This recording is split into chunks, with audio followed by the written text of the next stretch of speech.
하나님의 말씀은 잠언 16장 18절 19절을 보도록 하겠습니다. 잠언 16장 18절 19절을 함께 보도록 하겠습니다. 우리 너무나 잘 알고 있는 구절이니까요, 우리 합독해서 읽으면 좋을 것 같습니다. 잠언 16장 18절 19절을 합독해서 읽도록 하겠습니다. 시작. 교만은 패망의 선봉이요 거만한 마음은 넘어짐의 앞잡이니라. 겸손한 자와 함께하여 마음을 낮추는 것이 교만한 자와 함께하여 탈취물을 나누는 것보다 나으니라. 아멘.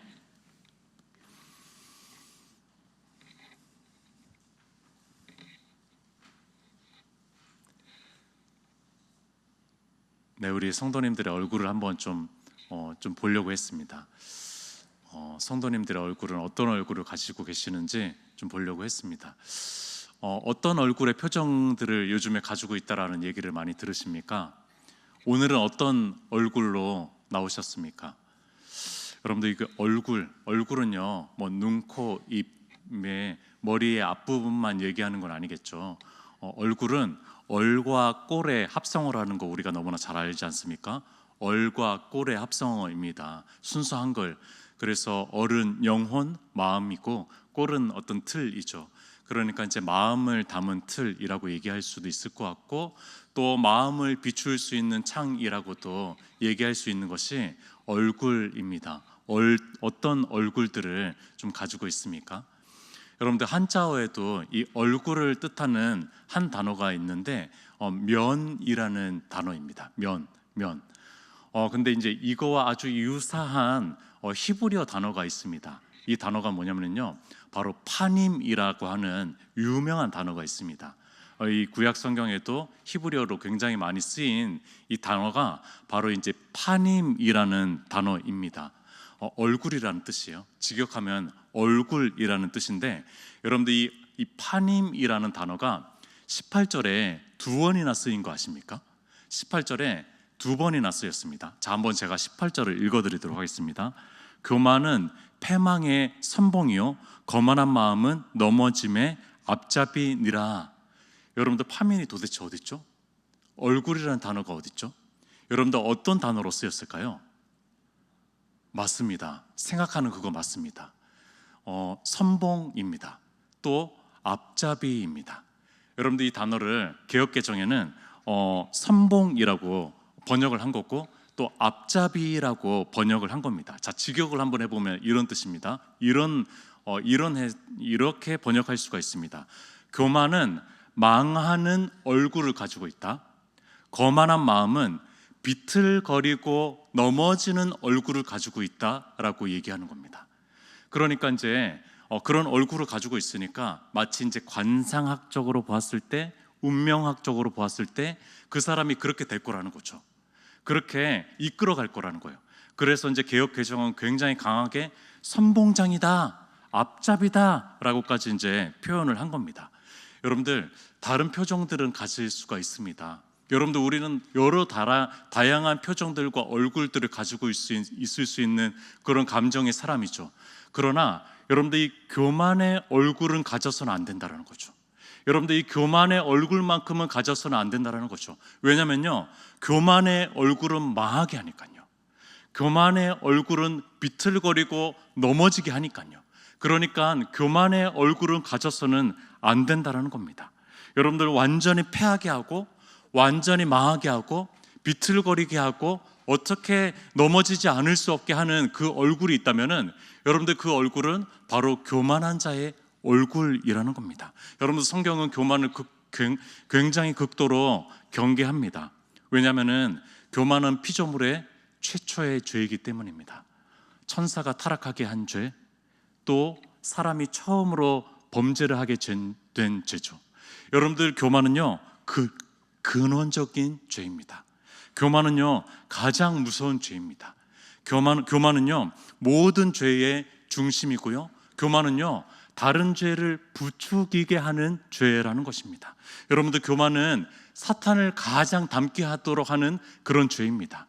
여러분들 교만은요, 천사를 떠나보내게 하는, 천사도 가까이 오지 못하게 하는 그 죄가 있다면은 여러분들 그 죄는 바로 이 교만이라는 죄라는 겁니다. 그런데 교만은 극복하기가 굉장히 어렵습니다. 왜냐하면요, 대단한 믿음을 가졌다고 생각합시다.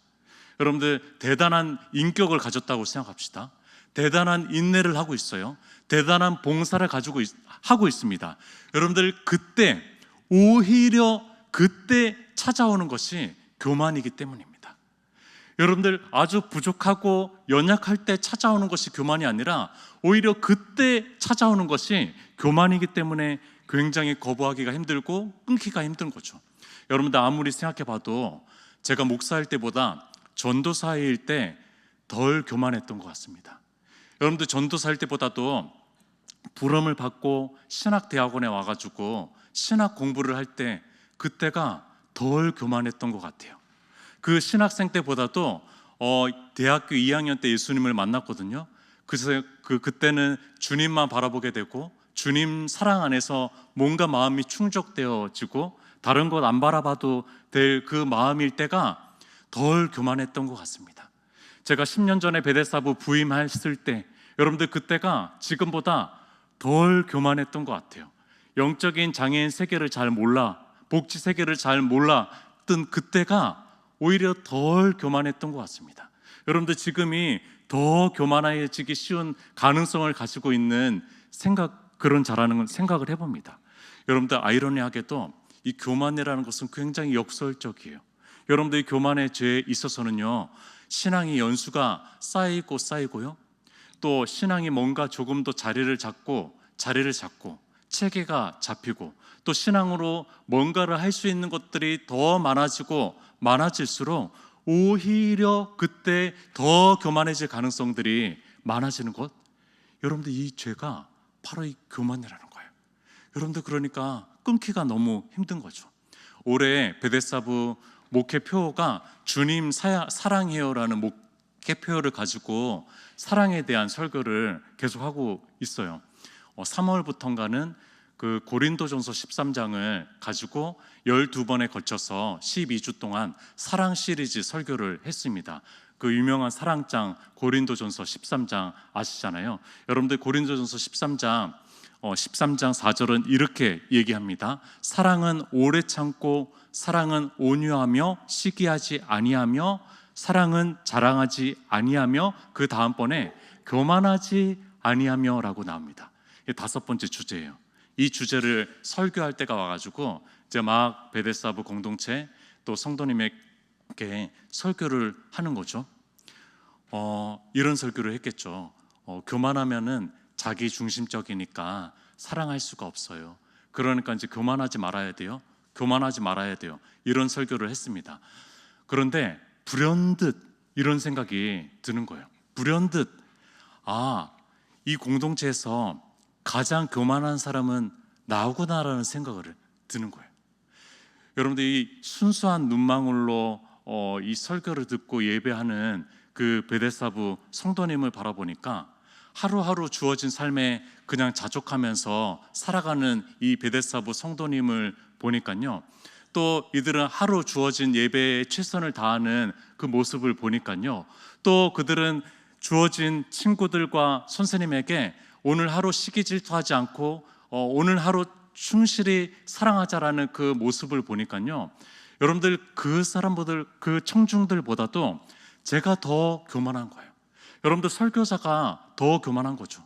그들과 어깨를 나란히 하고 눈높이를 같이 하면서 함께 그들을 섬기고 돌보고 씻기고 또 같이 그 연세 드신 권사님들이 율동을 같이 따라하고 춤을 추면서 일어나서 예배하는 모습을 하는 그런 선생님들, 빛도 영광도 없이 섬기고 있는 10년, 20년, 30년을 섬기고 있는 그 선생님들을 보니까 그 사람들보다도 더 교만한 사람은 저더라고요.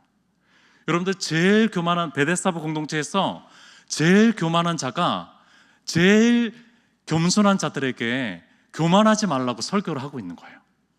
이 불현듯 이 생각이 드니까 너무나 부끄러워지고 너무나 마음이 힘들어지면서 주님께서 저에게 이렇게 말씀하시는 것 같아요. 정훈아, 너나 잘해. 정훈아, 너나 잘해. 너만 잘하면 돼. 너만 잘하면 괜찮은 거야. 이 생각이 들더라고요. 여러분들, 이 교만이라는 것은 굉장히 무섭습니다. 여러분들, 20세기의 영국의 영문학자이면서 또 변증가, 기독교 변증가, 이 사람은 신학자는 아닌데 이 신학적인 감각이 있었습니다.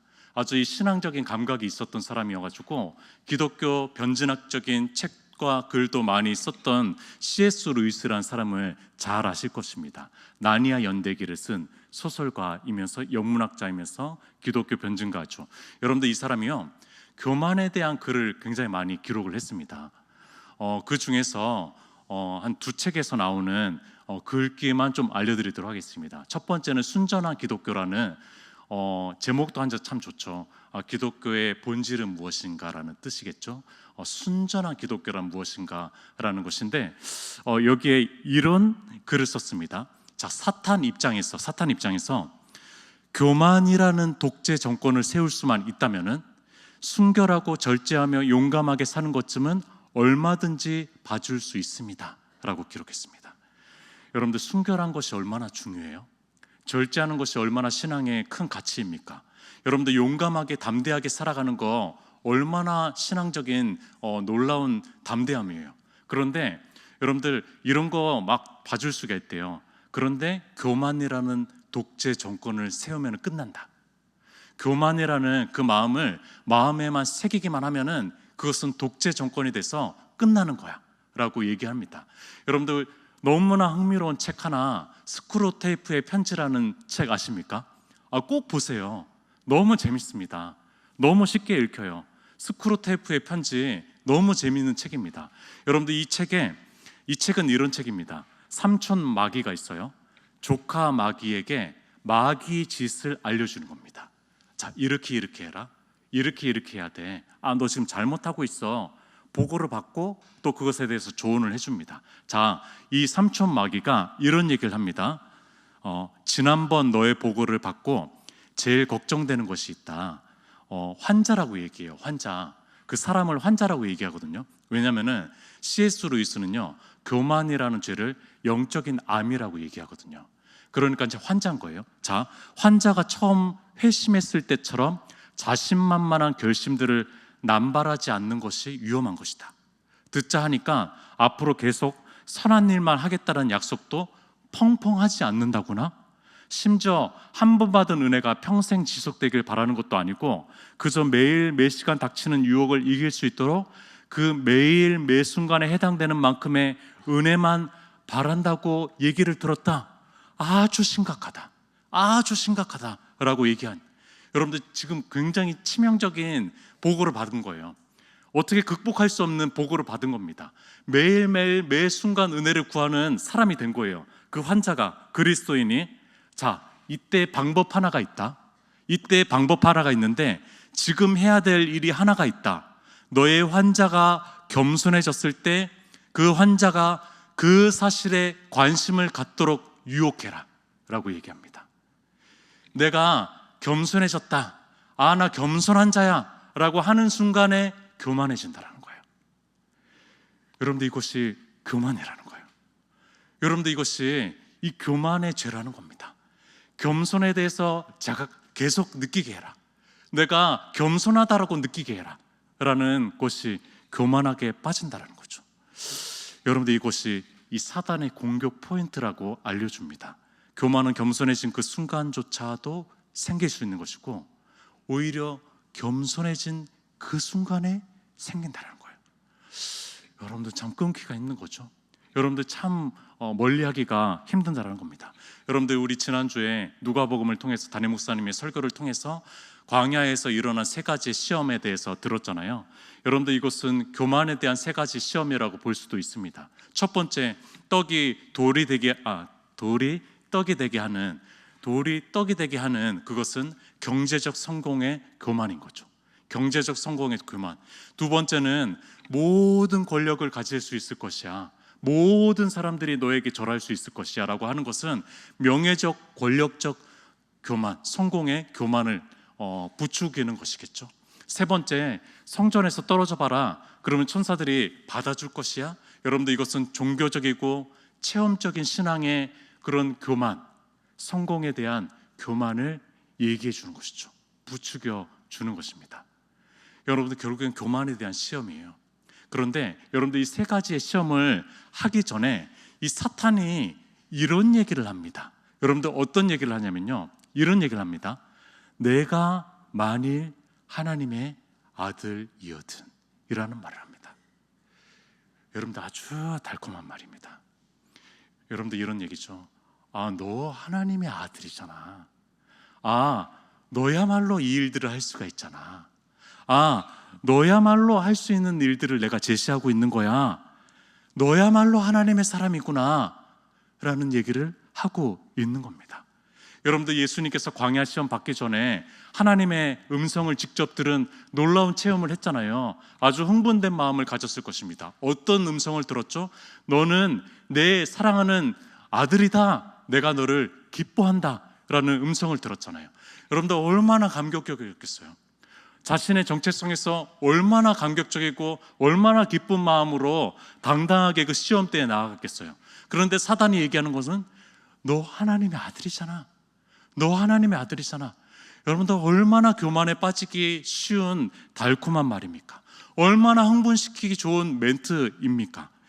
여러분들 교만에 있어서는 어떤 사람도 섰다라고 생각하는 사람이 없다라는 거예요. 여러분들 어떤 사람도 나 넘어지지 않을 거야 라고 얘기할 수 있는 사람이 없다라는 겁니다.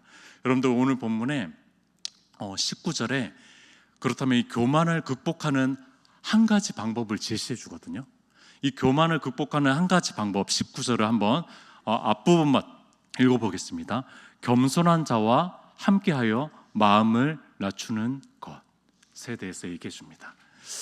여러분들 여러 가지 방법들이 있을 것입니다. 여러 가지 방법이 있을 텐데 오늘 이 잠언의 솔로몬은요 19절을 통해서 지극히 현실적이고 지극히 실제적인 방법을 얘기해 줍니다. 왜냐하면 이 잠언은 굉장히 지혜서이기 때문에 실제적인 조언들, 실제적인 지침들로 많이 둘러져 쌓여져 있기 때문에 그렇습니다.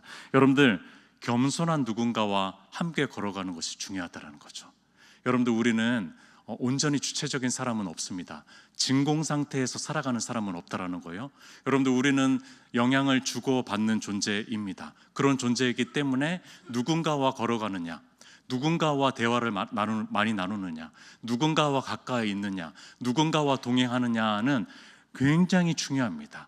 여러분들 내가 그 사람에게 영향을 끼칠 수도 있고 그 사람이 나에게 지대한 영향을 끼치기도 합니다.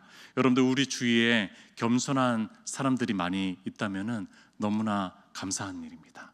하나님께 감사하십시오. 여러분들 그 겸손한 사람들을 찬찬히 잘 지켜보십시오. 여러분들 그들을 찬찬히 잘 지켜보십시오. 교만한 사람들이 성공하는 모습이 아니라 겸손한 사람들의 모습을 찬찬히 잘 지켜보시고 그들과 손을 잡으시고 그들과 대화를 많이 하셨으면 좋겠습니다. 저에게도 또 주위에 겸손한 사람들이 있어서 너무나 감사합니다. 그럼에도 조금 더 좀 특별한 동행을 저는 하고 있는 것 같습니다. 왜냐하면 이제 마음이 가난한 이들과 저는 이제 동행한다라고 생각하거든요. 이 베데스다브 공동체가 참으로 마음이 가난한 자들이기 때문에 그렇습니다. 공동체 그 베데스다브와의 함께함은 굉장히 좀 특별하고 교만을 좀 꺾어가는데 굉장히 많이 도움이 되는 동행이라고 생각이 듭니다. 제가 이제 베데스다브 처음 부임하고 나서 이제 우리 성도님들을 알아갔고 장의 특성들을 알아갔고 이름들조차도 참 익히기 어려웠는데 우리 선생님들도 알아갔고 그러면서 정신없이 한 달이 지났습니다. 내가 여기 왜 왔지? 내가 이 사역을 왜 하고 있는 거지? 이런 생각들이 막 찾아오고 있을 때 한 성도님이 발을 내밀면서 신발끈이 풀렸다고 신발끈을 묶어달라고 얘기를 하더라고요. 그래서 묶어달라고 하니까 이제 묶어줘야 되겠죠. 근데 이제 제 마음에 이런 마음이 드는 겁니다. 내가 왜 이거를 묶고 있는 거지? 도대체 내가 무슨 사역 때문에 여기 온 거지? 그런데 주님께서 제 마음에 강한 음성을 주셨는데 이런 음성이었습니다. 너 그 신발끈 묶는 것 때문에 내가 너를 보낸 거야.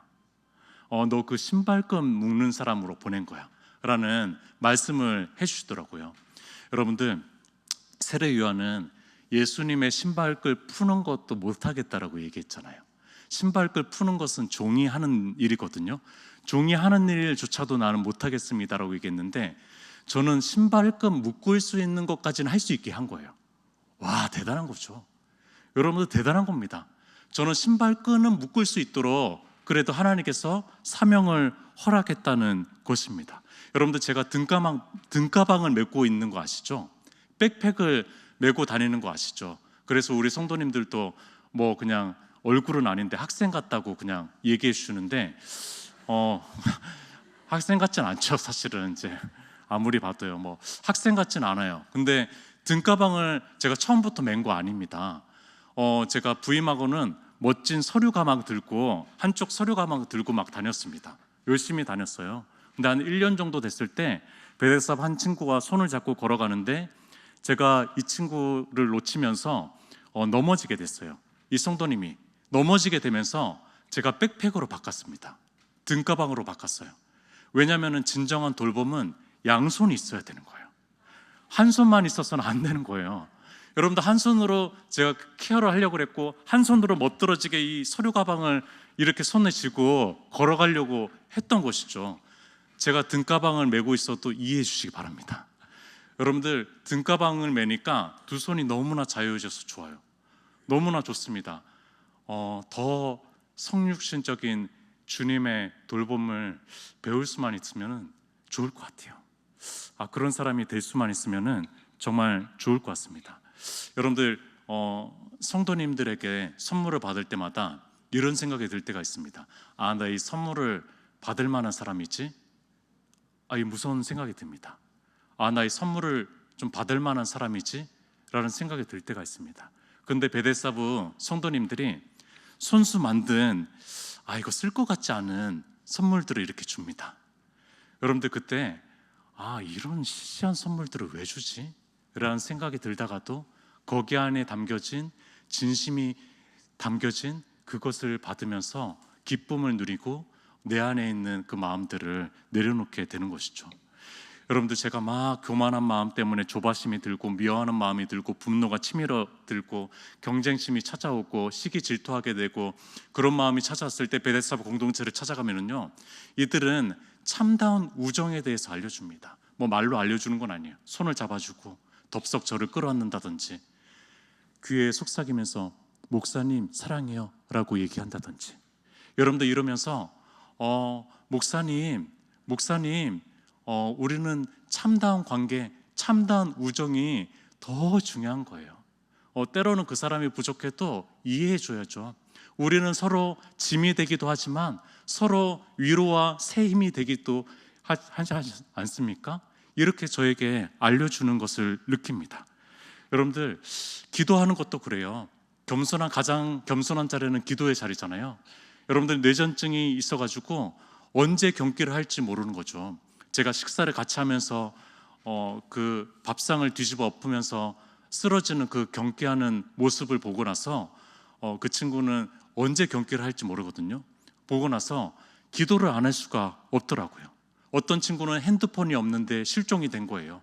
저 중랑구까지 가가지고 밤새 그 추운 날에 계속 기도할 수밖에 없는 거죠. 우리 선생님들과 마치 5분 대기조처럼 기도 제목을 공유하면서 기도할 수밖에 없는 것이죠.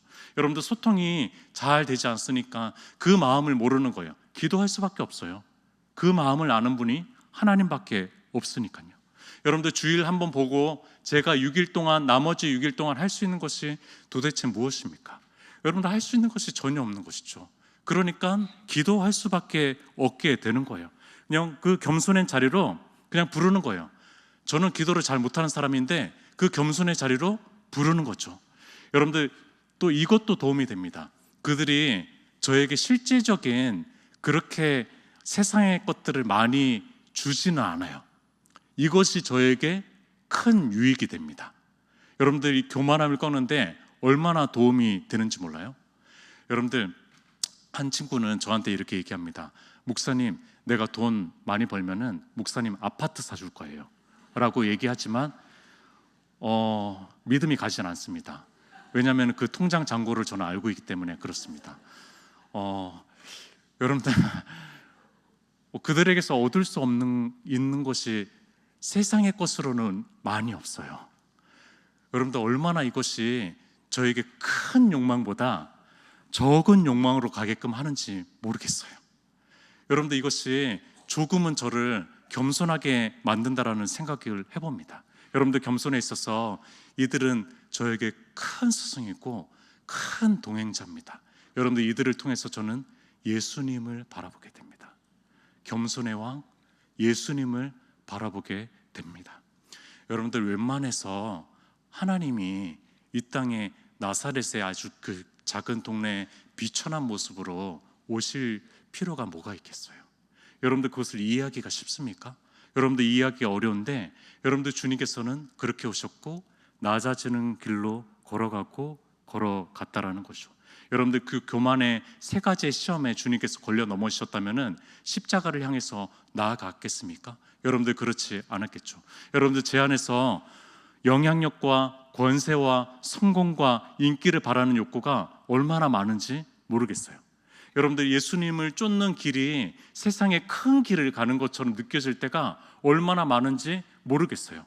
좁은 길을 걸으라고 하는데 그 길을 왜 이렇게 넓히고 싶은지 잘 모르겠어요. 여러분들 주님의 행보는 그렇지 않았는데 말입니다. 주님의 걸음들은 그렇지 않았는데 말입니다.